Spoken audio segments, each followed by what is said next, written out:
मैं समय काटने के लिए तुम्हें एक कहानी सुनाता हूँ, सुनो। कुछ समय बाद विक्रम से मुखातिब होकर बेताल ने कहा, कहानी सुनकर तुम्हें अपना निर्णय देना है। याद रखना विक्रम, यदि जानते बूझते तुमने उत्तर न दिया तो तुम्हारा सर टुकड़े टुकड़े हो जाए। विक्रम खामोशी से अपना रास्ता तय करता रहा।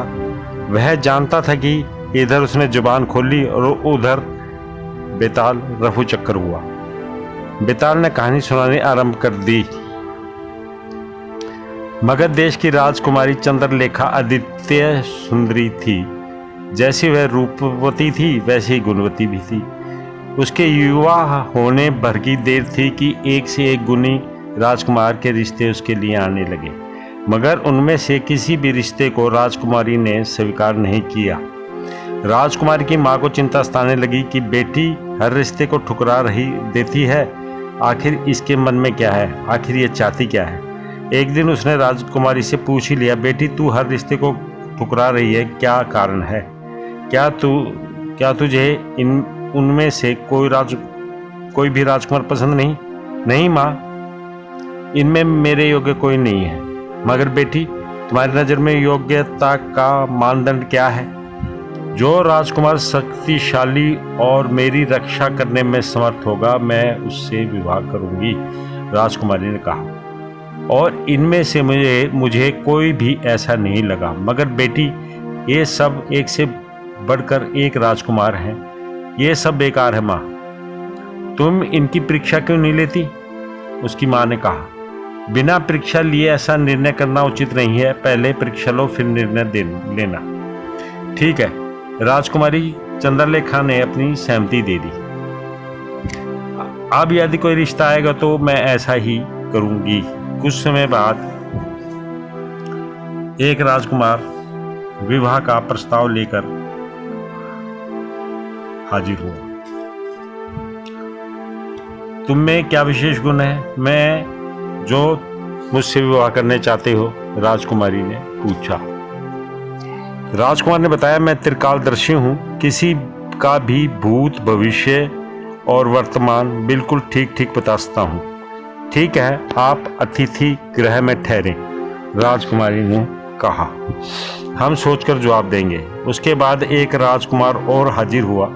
राजकुमारी चंद्रलेखा ने उससे भी वही सवाल पूछा। उसने बताया, मेरे पास स्व निर्मित एक ऐसा रथ है जो धरती, आकाश, पहाड़ और समुद्र कहीं भी आसानी से चल सकता है और उसकी गति का मुकाबला कोई नहीं कर सकता।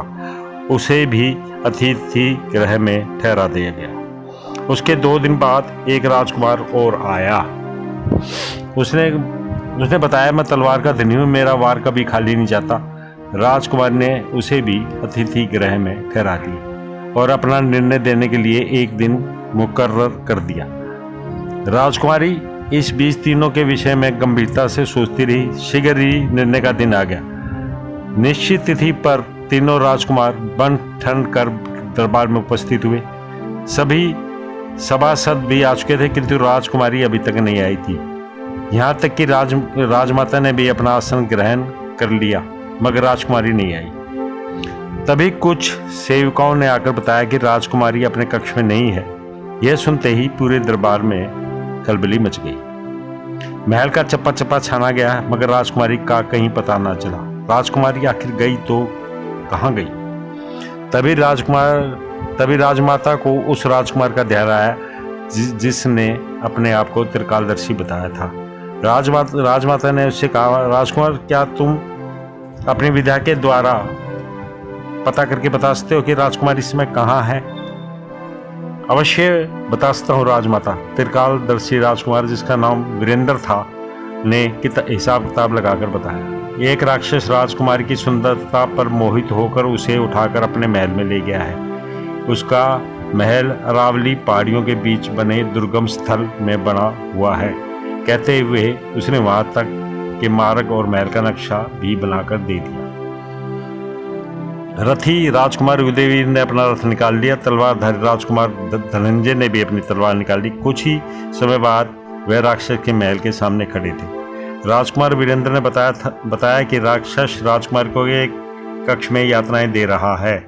उसने ये भी बताया कि वह राजकुमार धनंजय द्वारा मारा जाएगा, और वास्तव में राजकुमार धनंजय की तलवार के सामने राक्षस एक पल भी न ठहर सका। राक्षस की मृत्यु के साथ ही उसका मायाजाल समाप्त हो गया। वह महल आदि सब गायब हो गए। तत्पश्चात तीनों राजकुमार राजकुमारी को लेकर वापस आ गए। राजकुमारी के वापस आते ही महल में खुशियां छा गई। राजा रानी ने भी तीनों राजकुमार को धन्यवाद दिया और एक बार फिर सभा बैठी। सभा में तीनों राजकुमारी चंद्रलेखा पर अपना अपना हक जताने लगे। तीनों के अपने अपने तर्क थे। त्रिकालदर्शी राजकुमार वीरेंद्र का कहना था, यदि मैं अपना गणित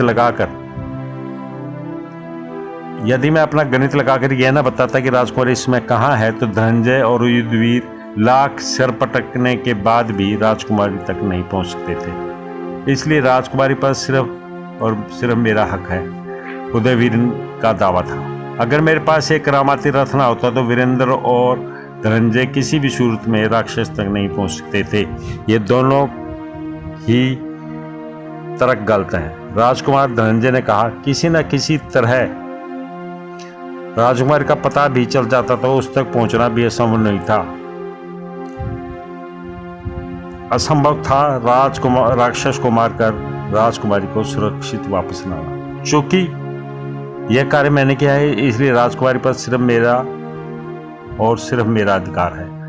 इतनी कहानी सुनाकर बेताल ने विक्रम को संबोधित किया। उन तीनों का तर्क अपने अपने स्थान पर सही था। राजकुमारी से जब इस विषय में पूछा गया तो उसका कहना था कि वह तीनों के आसान तले दबी थी, अतः वह कोई निर्णय करे। तुम्हारा न्याय बड़ा प्रसिद्ध है विक्रम। अब तुम ही बताओ कि राजकुमारी पर न्यायोचित अधिकार किसका है।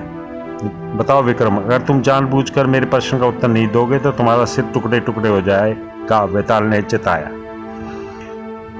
अपने मन में अच्छी तरह सोच विचार करने के बाद विक्रम ने एक गहरी सांस ली और बोला, मेरे मत के अनुसार तो राजकुमारी पर राजकुमार धनंजय का अधिकार होना चाहिए।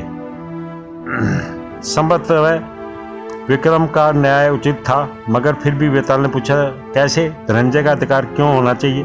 जरा खुलासा करके बताओ। सुनो बेताल, जो शक्तिशाली होता है उसका ये अधिकार होता है। धनंजय ने राक्षस का वध करके राजकुमारी को उसके चुंगल से मुक्त कराया। राजकुमारी का पता लगाना असंभव नहीं था। किसी न किसी प्रकार उस तक पहुंचा भी जा सकता था, इसलिए राजकुमारी पर उसी का अधिकार है। तुम ठीक कहते हो राजा विक्रम, कहकर बेताल ने अट्टहास लगाया। फिर एकाएक ही वह उसके कंधे से ऊपर उठा और हवा में तैरने लगा। तू भूल जाता है विक्रम, तू भूल जाता है। मैंने तुझसे कहा था ना कि यदि तू बोला तो मैं लौट जाऊंगा, और देख मैं चला। हा हा हा हा हा। मगर विक्रम हार मानने वाला कहाँ था। वह अपनी तलवार संभाले तेजी से उसके पीछे झपटा। नमस्कार।